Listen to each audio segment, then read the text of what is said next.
আসসালামু আলাইকুম। খেলাধুলা জগতের সদ্য পাওয়া আপডেট ভিডিওতে আপনাকে স্বাগতম। রাওয়ালপিন্ডি টেস্টে পাকিস্তানের বিপক্ষে বল হাতে অনবদ্য পারফরমেন্স করেছেন মেহেদী হাসান মিরাজ। টাইগার অলরাউন্ডারের ফাইফারে স্বাগতিকদের ধসিয়ে দিয়েছে টিম টাইগার্স। টসে জিতে পাকিস্তানকে আগে ব্যাটিংয়ে পাঠিয়েছিল বাংলাদেশের অধিনায়ক নাজমুল হোসেন শান্ত। অধিনায়কের সিদ্ধান্তকে যথার্থই প্রমাণ করেছেন টাইগার বোলাররা। 85.1 ওভারে 274 রানে থেমেছে পাকিস্তানের ইনিংস। মেহেদী হাসান মিরাজ 22.1 ওভার বল করেছেন, 2টা মেডেন সহ 61 রানের খরচায় উইকেট নিয়েছেন 5টি।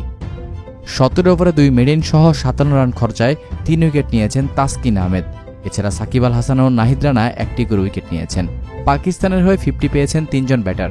সাইম আইয়ুব 110 বলে 58, শান মাসুদ 69 বলে 57 এবং শেষ দিকে আগা সালমান 95 বলে 54 রান করে পাকিস্তানকে একটি ভিত গড়ে দিয়েছেন।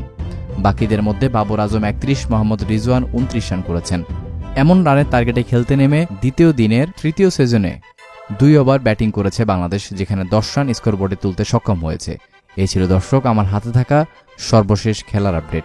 প্রতিনিয়ত খেলার সংবাদ সবার আগে পেতে সাবস্ক্রাইব করুন এখনই।